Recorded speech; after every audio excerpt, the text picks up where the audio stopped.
Hello everyone, welcome back to codingscientist.com. Alright guys, so we have covered quite a bit about image capturing and video capturing, writing some Python codes on Thani IDE and some basic settings and stuff like that. So I'm sure you guys are getting comfortable with whatever you learned in the last 10, 11 lessons. So now it's time to get into some physical aspects of Raspberry Pi, that is the GPIO pins, general purpose input output pins. So I'm going to show you a kind of high level overview about all the 40 pins, and we will take it forward from there. So let's take a look at the pin drawing which is shown here, and this is the Pi board which is in front of me.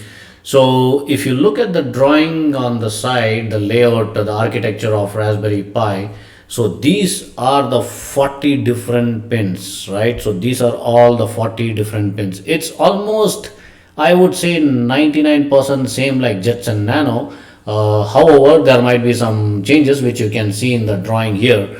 So the pin number 1 actually starts from, you need to keep your Raspberry Pi, the USB ports facing towards you, okay, facing towards you in this direction, facing towards you.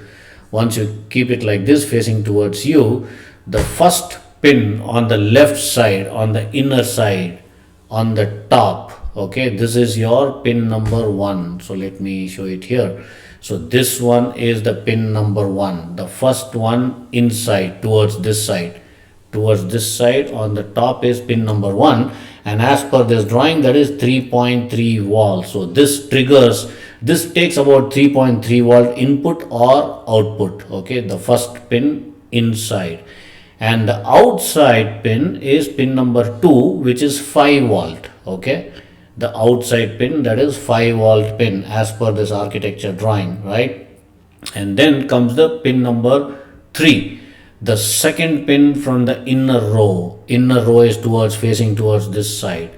That is the second pin. If you can see, this is the pin number 2.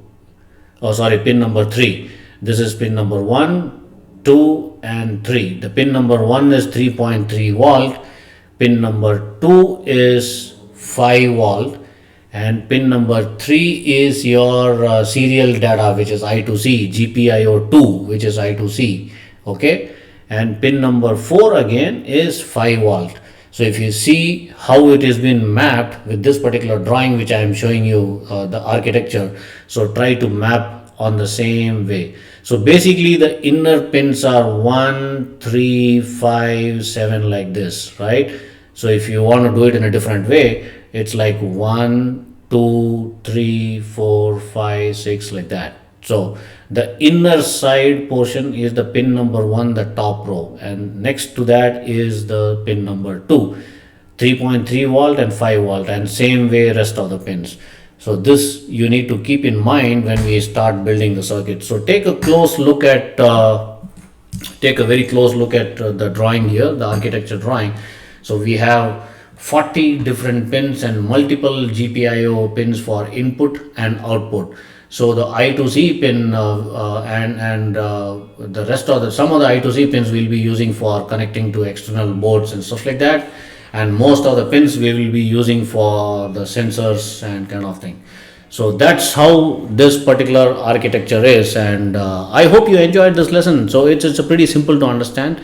If you want this image, I can put it as an attachment as bottom of this section. You can take up this image and take a printout. I suggest take a color printout of this particular architectural drawing. So let me show it again. So this particular drawing here on the side, the architecture drawing, the pin drawing, you can take a color printout and keep it next to your Raspberry Pi, because it's very important for you. As we go along, I am going to show you how to hook up those circuits, connect to the battery and power, and try to do some projects with the external world, that is connecting to the sensors and stuff like that. So it's going to get interesting.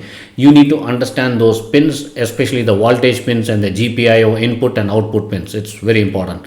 So I will see you soon in the next lesson. Goodbye.